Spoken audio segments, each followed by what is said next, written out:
नमस्कार दोस्तों, welcome to my YouTube channel learn Hindi with Preeti. दोस्तों, आज हम भक्ति रस के विषय में पढ़ेंगे। तो भक्ति रस का स्थायी भाव होता है ईश विषयक रति, या जिसे हम देवरति भी कह सकते हैं, भगवत रति भी कह सकते हैं, या हम इसे अनुराग भी कह सकते हैं। इन सारे शब्दों का अर्थ एक ही है, ईश्वर के प्रति भक्ति, ईश्वर के प्रति अनुराग। ईश्वर के प्रति भक्ति का वर्णन ही भक्ति रस के अंतर्गत किया जाता है। तो चलिए हम सबसे पहले देखते हैं भक्ति रस की परिभाषा।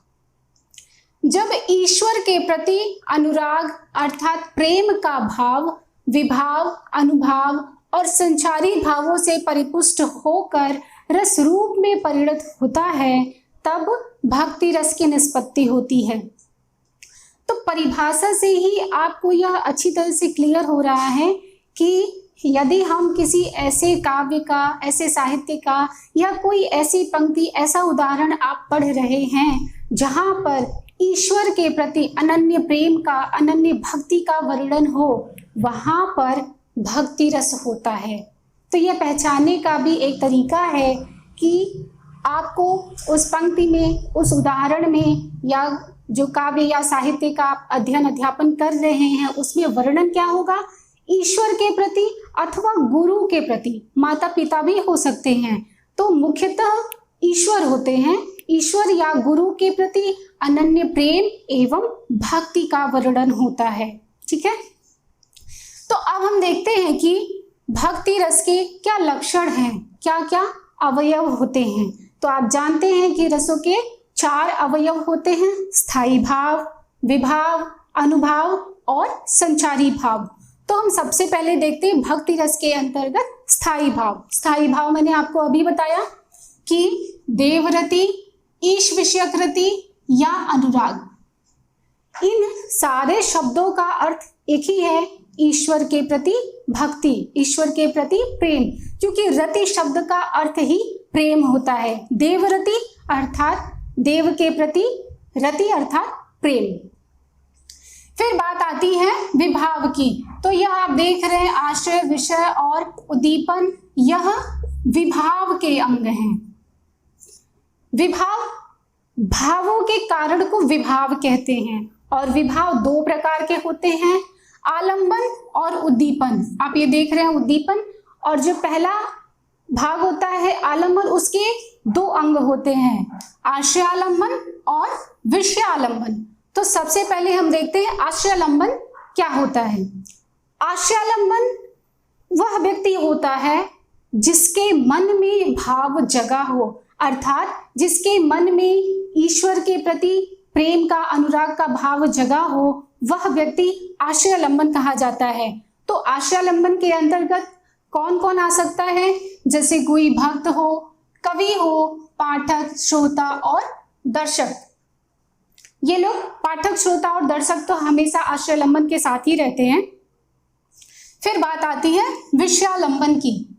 तो विषयालंबन होता है जिसके कारण या जिसके प्रति वह भाव जगा हो। तो आप देख सकते हैं कि जिसके प्रति देवरति का भाव जगा हो, तो वह कौन हो सकता है, ईश्वर के प्रति भाव जगा हो, गुरु के प्रति जगा हो, या कोई साधु व्यक्ति हो, अथवा माता पिता भी हो सकते हैं। माता पिता भी हमारे ईश्वर के समान होते हैं, गुरु के समान होते हैं।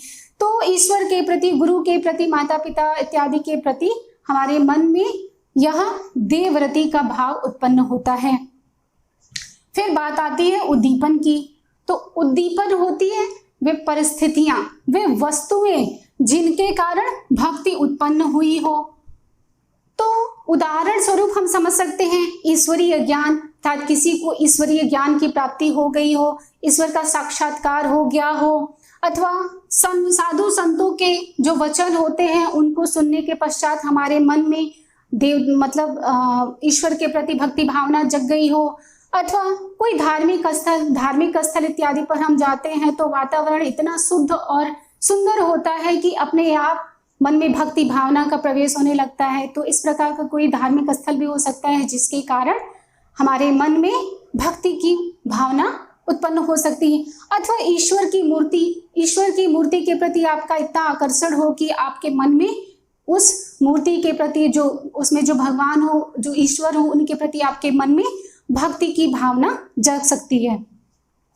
फिर बात आती है अनुभाव की। अनुभाव क्या होता है? अनुभाव के अंतर्गत आती है आश्रय की चेष्टाएं।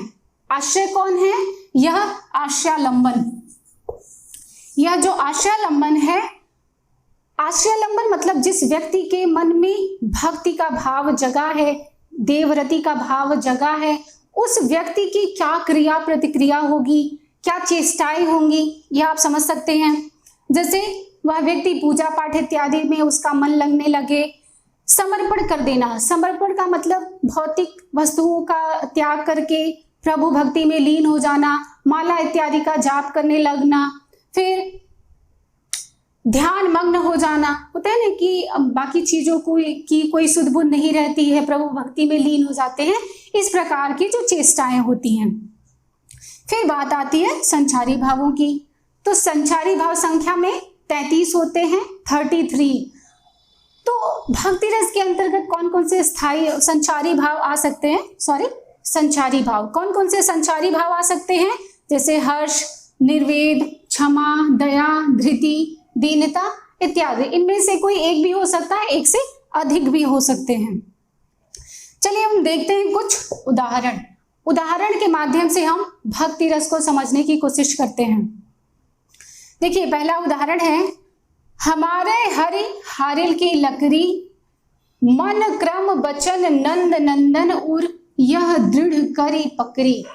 बहुत ही सुंदर उदाहरण है और यह पंक्तियां सूरदास जी की हैं। यहाँ पर प्रसंग यह है कि गोपियों और उद्धव के बीच में बातें हो रही हैं। उद्धव जो कि गोपियों को निर्गुण निराकार ब्रह्म का संदेश दे रहे होते हैं, परंतु गोपियां वह तो कृष्ण के साकार रूप पे भक्ति भावना रखती हैं, वह कृष्ण की प्रेम की दीवानी है। तो गोपियां साकार रूप का अनुसरण करती हैं, तो उन्हें निर्गुण निराकार ब्रह्म का उपदेश कैसे भावे? तो यहाँ पर गोपियां कृष्ण के प्रति अपने अनन्य प्रेम भक्ति को प्रकट करती हुई उद्धव से कहती हैं, क्या कहती है? उद्धव हमारे हरि हारिल की लकड़ी। कहती है, हे उद्धव हमारे लिए हरि अर्थात कृष्ण, हमारे लिए कृष्ण हारिल के पंजों में पकड़ी हुई लकड़ी के समान है। यह जो आप हारिल देख रहे हैं, हारिल एक पक्षी का नाम है और उसकी विशेषता यह है कि वह अपने पंजे में सदैव एक लकड़ी का टुकड़ा रखता है और उसे कभी नहीं छोड़ता। तो इसलिए गोपियां कहती है उद्धव से कि हे उद्धव हमारे लिए हरि हारिल के पंजों में थामी हुई लकड़ी के समान है। मन क्रम वचन नंद नंदन उर, यह दृढ़ करी पकड़ी। मन क्रम वचन नंद नंदन मतलब नंद के नंदन अर्थात श्री कृष्ण, उर का अर्थ होता है हृदय। तो कहती है कि हमारे लिए हरि हारिल के पंजों में थामे हुई लकड़ी के समान है। जिस प्रकार हारिल पक्षी कभी भी अपने पंजे में थामे हुई लकड़ी को स्वयं से अलग नहीं करता, उसी प्रकार हमने भी कृष्ण को, नंद नंदन को, कृष्ण को अपने मन से, कर्म से, वचन से, अपने हृदय में दृढ़ता पूर्वक पकड़े हुए हैं। उनके कहने का तात्पर्य यह है कि हम सिर्फ कृष्ण से ही प्रेम करते हैं, इसलिए हमें आपके निर्गुण और निराकार ब्रह्म की बातें समझ में नहीं आती हैं। तो इस प्रकार आप इस उदाहरण में देख रहे हैं कि गोपियों का कृष्ण के प्रति अनन्य प्रेम भक्ति का यहाँ पे जो वर्णन किया गया है, इसलिए यहाँ पर इन पंक्तियों में भक्ति रस है। ठीक है, एक और उदाहरण देखिए। एक भरोसो एक बल, एक आस विश्वास, एक राम घनश्याम हित, चातक तुलसीदास। आप पंक्तियों से ही देख रहे हैं कि यह पंक्तियां तुलसीदास जी की हैं और यहाँ पर तुलसीदास जी अपने प्रभु के प्रति अपनी अनन्य भक्ति भावना को प्रकट कर रहे हैं। तुलसीदास जी दास्य भाव की भक्ति को मानते थे, वह स्वयं को अपने प्रभु का दास मानते थे। तो क्या कहते हैं तुलसीदास जी? एक भरोसो एक बल, एक आस, एक विश्वास। कहते हैं हे प्रभु, एक ही भरोसा है, एक ही बल है, एक ही आशा है, एक आप पर ही विश्वास है। एक राम घनश्याम हित चातक तुलसीदास। कहते हैं कि एक राम रूपी श्याम घन के लिए यह तुलसी चातक बना हुआ है। तो अब देख रहे हैं कि उस उदाहरण में तुलसीदास जी स्वयं को चातक के समान बताते हैं। तो यहाँ पर भी तुलसीदास जी ने अपने प्रभु के प्रति अपने अनन्य प्रेम भक्ति को प्रकट किया है, इसलिए यहाँ पर भी इस उदाहरण में भी भक्ति रस है। एक और उदाहरण देखते हैं। यह बहुत ही सुंदर उदाहरण है और काफी सरल भी है। देखिए, पायो जी मह राम रतन धन पायो, वस्तु अमोलक दी मेरे सतगुरु, कृपा को अपनायो। यह पंक्तियां मीराबाई जी की हैं। यहाँ पर मीराबाई जी अपने गुरु के प्रति अपनी अनन्य भक्ति भावनाओं को प्रकट कर रही हैं। वो कहते हैं ना, आभार प्रकट करना।